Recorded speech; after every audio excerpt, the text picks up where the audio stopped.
Hello, welcome to this video. That's going to be my best and worst manga of 2022.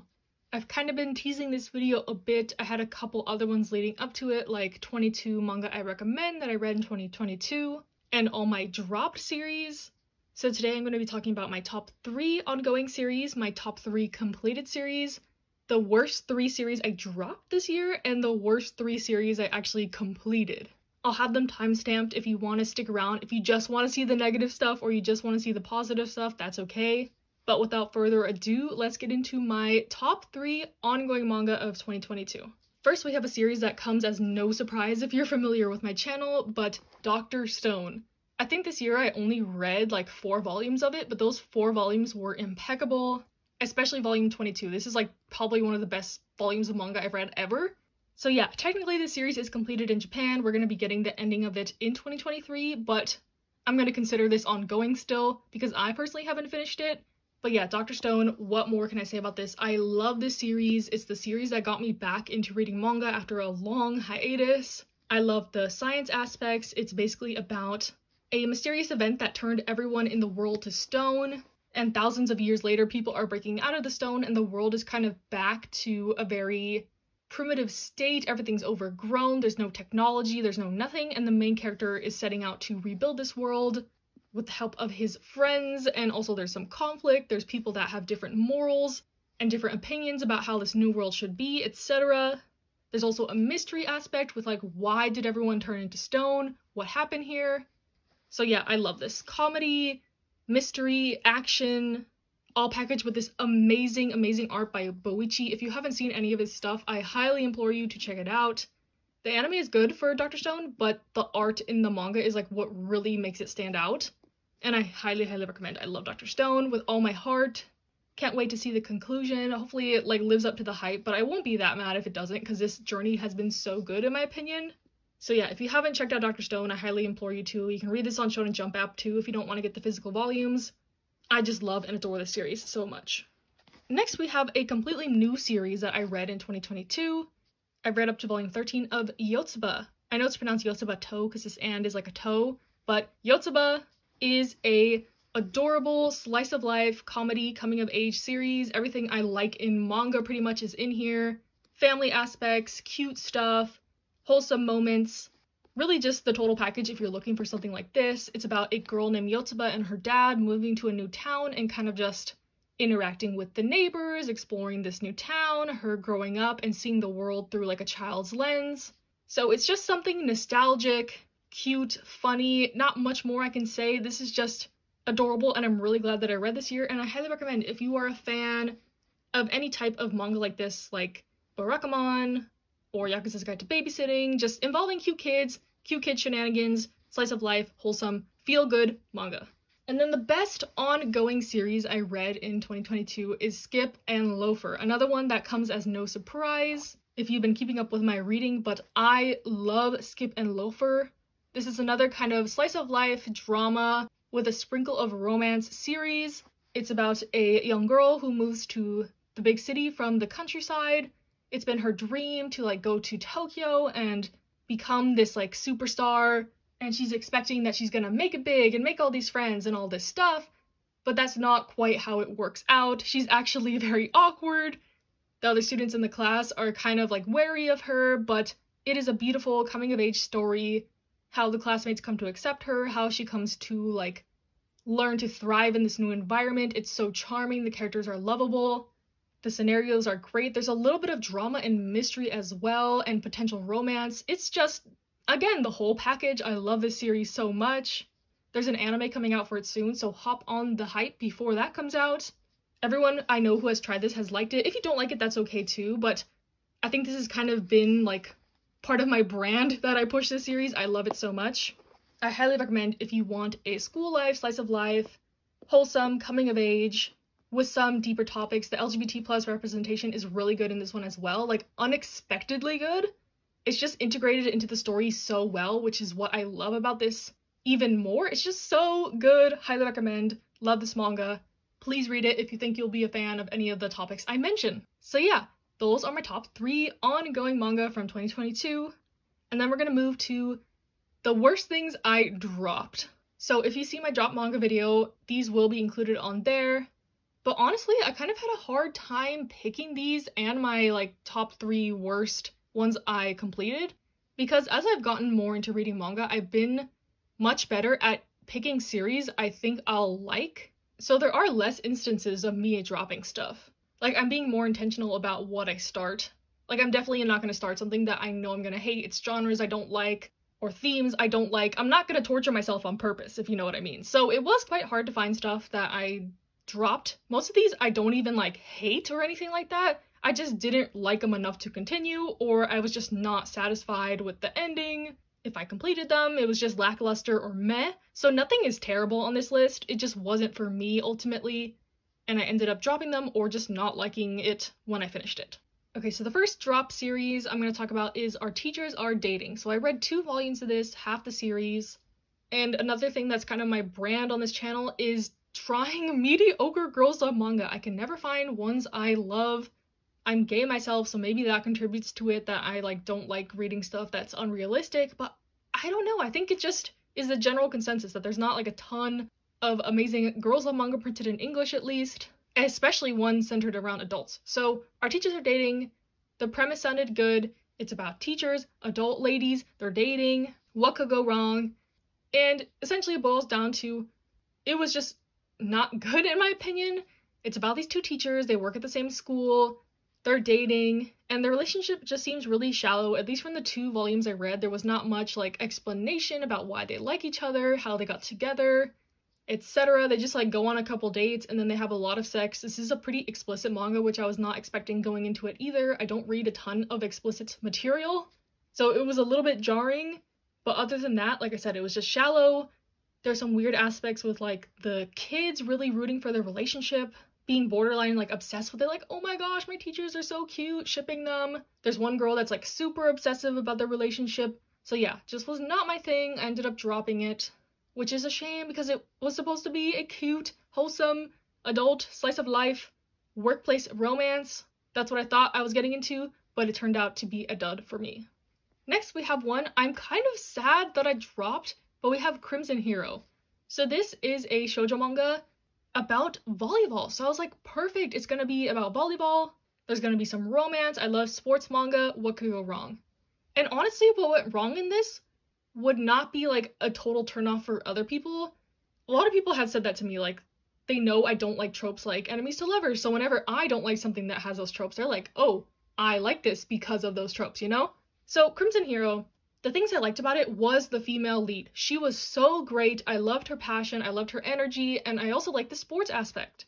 It's about this girl that really wanted to play volleyball. She gets to high school and there's no girls volleyball team at her school, so it's her task to kind of like start the team from the ground up. And of course on the boys team there's 2 guys that fall for her.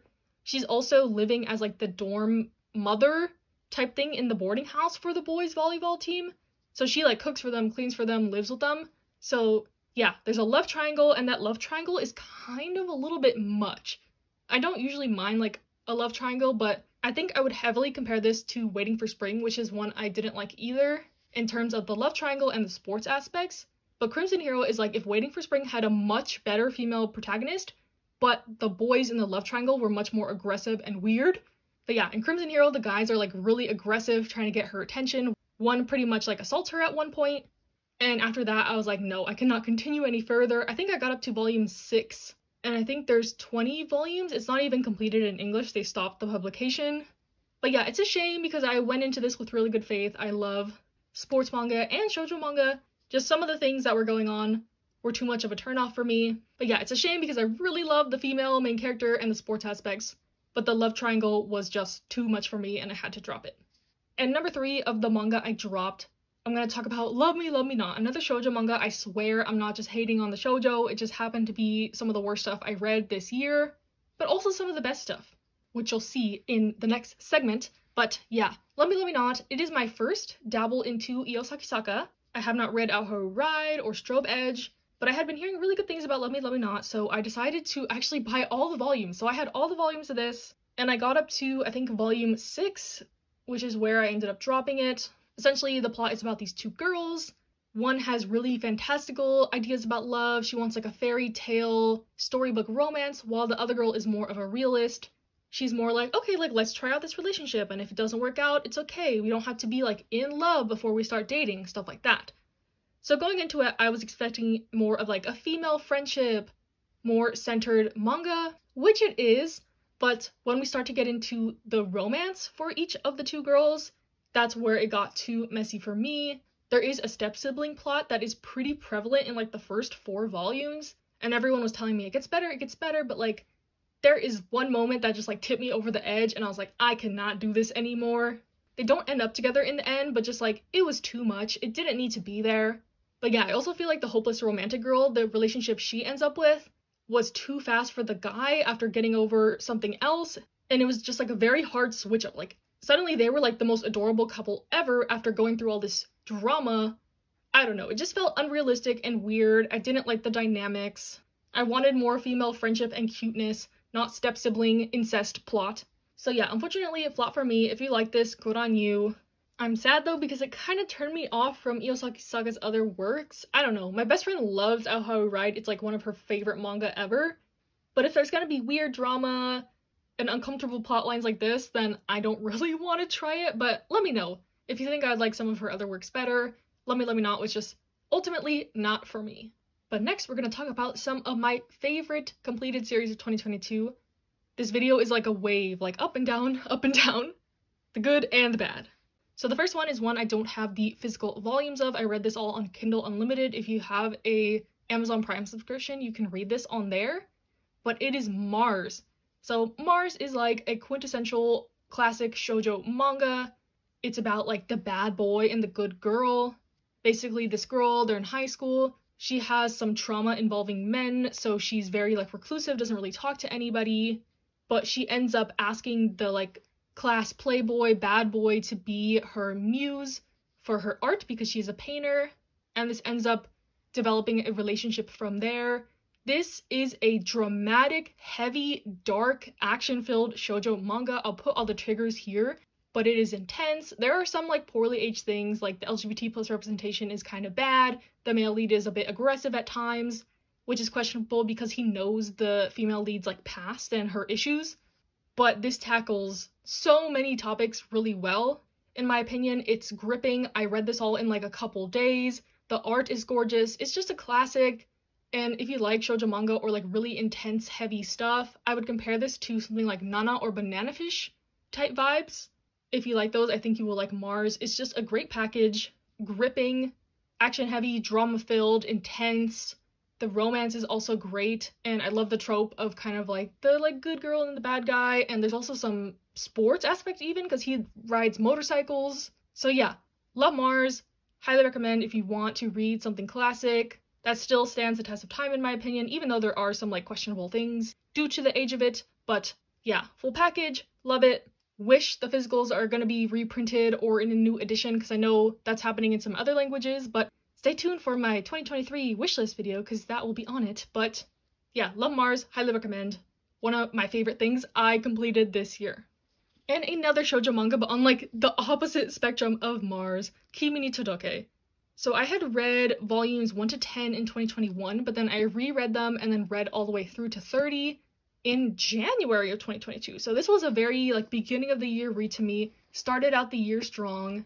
I love the parallels of these covers. I didn't even notice that they're like the same, but 30 volumes apart. But yeah, Kimi ni Todoke, another classic shoujo series. This one is a cute, wholesome, slice of life, coming of age story about kind of the popular, really nice, friendly guy and the girl who's kind of a loner outcast, and him kind of helping her become accepted into the class, everyone in the class kind of seeing her for who she really is, realizing she's not like this weirdo girl, she's actually really sweet. And yeah, the progression of the characters is so amazing. I love the series so much. Each like 10 volumes is a year in their schooling, so it follows them from their first year to their third year, and then volume 30 is kind of like about beyond what happens after.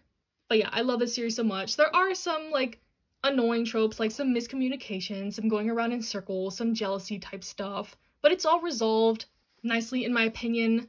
It's another one that's really easy to binge. I will say though, the highlight of the series is the characters. The friend groups of these two main leads are impeccable. Some of my favorite characters in all of manga. They also get their own little romance and side stories. My favorite character is Ryu, so his story like tugs at my heartstrings so much. It's like gush-worthy, swoon-worthy, shoujo, romance, goodness, like can't go wrong with this. I would say it's good for like a beginner shoujo reader, other than the fact that it's so long. This is a long series and it is quite hard to collect in English, which is a shame. Hopefully they reprint it in 2023, give it kind of like the Nana treatment, but yeah, love Community Todoke, highly recommend. Characters are top tier, the romance is adorable, such a good slice of life, coming of age, with some drama sprinkled in. So cute, I highly recommend. I hope the sequel gets published in English as well. There's like a 3-volume sequel focusing on not my favorite character, but her life in college with Soboko. So yeah, love Community Todoke, another classic. Glad I was able to read it this year and have all the volumes. Thoroughly enjoyed my time with this. Will be rereading in the future. Just really good, wholesome, cute goodness. I probably said that a billion times in this section, but I really do mean it. I love Community Todoke. And then the best series I think I completed in 2022 is Blank Canvas, My So-Called Artist Journey, volumes 1 to 5. This is a short completed series by Akiko Higashimura, who did Princess Jellyfish and Tokyo Terrarium Girls, but this is just gorgeous in my opinion. This is an autobiographical manga about the author's artist journey, as the title implies. It follows her in high school. She wants to be a mangaka, but she figures she should try to go to art school. So she enters this kind of like training school for art, and her teacher is like one of the main figures in her life. He's a very harsh, strict, old man type character. He really pushes her to be her best, and it's not just about her high school experience, it's also about her going to art school and beyond, and her mangaka journey, and her relationship with her past, and it's very honest, very real, made me cry. It is just so beautiful in my opinion. I highly recommend to anyone that wants kind of like a coming of age story, or you really like art, or maybe you are in art school and would find this relatable. I don't know, it's like an autobiographical version of Blue Period, but much more realistic and raw, and I just really love this manga. The author like really puts her heart out on the pages in this, and in the afterword of one of the volumes, she talks about like how hard this was for her to write, to kind of like face her past, like face how selfish she was and how childish and how naive and all this stuff. And I don't think I've read anything like this in manga. If you know anything like this, let me know that you think I would like, but this was really good, 10 out of 10 type stuff, coming of age, autobiography, coming into your passions, discovering your passions, taking some wrong turns in life and getting back on track, regret, reflecting on your past self, what went wrong, what did you do right, what are you embarrassed about, what would you have done differently, but it doesn't matter now because you're at where you're at type stuff. Really good introspective manga. I highly recommend. And then if you don't want to hear my like worst completed series, you can stop now, but we're going to be ending the video on a lower note and talking about my worst completed series of 2022. So these are series I did complete and ended up just not really being my thing by the end. Again, none of these were like terrible, just ended up not being for me in the end. But yeah, number 1, we're gonna start with Pluto. I know this one's gonna be controversial. It's a very loved series by a loved author, Naoki Urasawa, but Pluto was just not for me ultimately. I have enjoyed 20th Century Boys and Monster, so I went into Pluto with really good faith. I was like, oh, I love 20th Century Boys, I'm gonna love this. It's a shorter series, everyone loves it. It's a lot of people's favorite of his works. And I think it started out strong, but where it got bad for me was the ending. It did flop the ending, in my opinion, and usually that doesn't bother me too much. Like if the journey is really good and then the ending kind of flops a bit, it's not the end of the world. But with Pluto and a lot of Naoki Urasawa series, there's a lot going on, there's a lot of plot points, you have to like use all your brain power to keep up with what's going on. And then when the ending's not satisfied, it's like, why did I do all that work to keep up and try to untangle the mystery and keep track of all the characters and all this stuff? I don't know. I think it was just too ambitious for the length that this was. And also the story itself, it's about a world where robots and humans coexist, but there's a bunch of murders of these robots, and they're trying to kind of solve the mystery of like why this is happening, who is behind it. And because all these robots are getting murdered, you can't really get attached to the characters. I don't feel like anything. I didn't feel anything when they were dying and all this stuff. And also, I think some of the themes were way too heavy-handed. There was no subtlety that this was about, like, racism, prejudice. they literally spelled out that, like, the cycle of hate just breeds more hate. It doesn't solve anything. Like, okay, yes, we could have deduced that from the manga. I don't really like when they spoon feed you the themes and stuff like that. I don't know. It was pretty obvious to me. Maybe it wasn't for, like, the audience that he was trying to write this for, but I was like, yeah, I get it. I get it. I get the themes. You don't need to spell it out for me. So ultimately, the main reasons I didn't like it was the ending, heavy-handed themes, couldn't get connected to the characters. I apologize if you can hear like a dog howling in the background. They do not like my opinions about Pluto, I guess, but if you like it, I can see the appeal, just ultimately wasn't for me in the end. I did complete it though. You can't say I didn't finish it and don't have like a concrete opinion about it, because that's another argument I've seen, like, for people who really ride hard for their favorite series, like, if you didn't finish it, no opinion for you, which is kind of dumb in my opinion, but yeah, Pluto, those are my thoughts on it. Take it or leave it. If you like it, good on you, not for me. Next, we're gonna clown on some more Girls Love manga. Yay, my favorite thing. But yeah, this one I completed. Ended up not being for me, but it is Sweet Blue Flowers. So this is one I had reread this year after not having read it for like 10 years. I watched the anime for this one, I read the manga, but I decided to revisit it because I was like, oh, I rated this really high. Like, I must have liked it in the past, right? It must be still good. But unfortunately, it wasn't. This is by the author of Wandering Sun, which was my favorite manga at one point. I need to reread that too, which I'm concerned about now that I've reread Sweet Blue Flowers, and it's like really kind of weird. But yeah, Sweet Blue Flowers, it's about these two girls that go to separate all-girls schools, but they were childhood friends and are kind of reconnecting in high school, and their relationship while they're going through the trials and tribulations of puberty and growing up and whatever. I think the base story was fine, like the romance between the two girls was fine, but there was just some like weird other elements going on. There was some like pedophilia, incest, some like very sexual situations involving children, which was really uncomfortable to read, and I was like, oh, okay, like really young children. So yeah, just like very weird little things spread throughout the manga, which ultimately made me feel icky, just like made me feel weird and gross. But I ended up reading this from the library, so I was like, okay, like, I don't own these volumes, it's okay, I'll just keep reading, see if it gets better. Why did I like this so much? I don't know. I think since I read this as a child, like, some of the themes and the things that were going on didn't really connect in my brain. Like, I didn't understand what was happening in this, so that's why, like, I thought it was better than what I think now. But yeah, I would not recommend this. It suffers a lot from, like, the main couple being cute, but then a bunch of just, like, weird stuff going on in the background. Too weird for me to recommend this in good faith. And then the last thing, this is gonna be kind of a tradition, the manga that I like literally rated the worst on my anime list. I think I gave this like a 5 out of 10, but it is Secretly I've Been Suffering from Being Sexless. So this is a one-shot. I got this one from the library too. That's my thing. I'm more willing to try like questionable series or series I don't know if I'm gonna like if they're from the library, because I don't have to do the financial investment. I still have the time investment, I'm wasting my time on them, but at least I'm not paying money for them. But yeah, so this one shot, I thought it would be interesting. It's about a woman who's married and they just haven't had sex for a long time. She has really high sex drive and she's kind of trying to find out like what went wrong in the relationship. Is there something she could do to fix it? Why is her husband not attracted to her anymore, etc. And that's where the problematic things come in my opinion. The husband is a piece of trash because whenever she asks him like, oh, like, what can I do? Like, blah, blah, blah. He's like, oh, like, you can lose weight. Oh, like, you can be more attractive. Like, you're always just, like, in your sweats, like, around the house. So she, like, puts on makeup, loses weight, all this stuff, and he's still not satisfied. So yeah, this, like, toxic cycle just continues until she finds out that he is just, like, not confident in himself, which is fine. But then also he reveals that sex makes him tired, and after work he just wants to relax and play his video games and not, like, deal with that. So it's like, damn, okay, that sucks. But then also the girl is so frustrated in this relationship that she like kisses another man, debates cheating, and yeah, I don't know. It's supposed to have a happy ending and be this like wholesome thing, but I'm pretty sure this is also autobiographical, so I read a really good autobiography and a really bad autobiography in my opinion. But I feel bad saying that because like if this is this author's real life and this is how she perceives it and doesn't think her husband is trash, fine, cool, good and well, hope they have a successful relationship.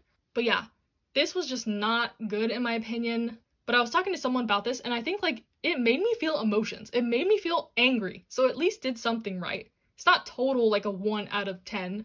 But yeah, do not recommend this one shot. The worst thing I read in 2022. And yeah, that is the video. Let me know what you think. What was your best and worst things you read in 2022? What are you looking forward to reading in 2023? Do you have the same opinions as me on any of these series, or way drastic different opinions? Do you think my faves are trash? Do you think my trash are really good? Let me know. Stay safe, stay happy, stay healthy, and I'll see you next time, maybe in the new year. I don't know when I'm posting this, but Happy New Year, Happy Holidays, have a good day, and I'll see you in the next one.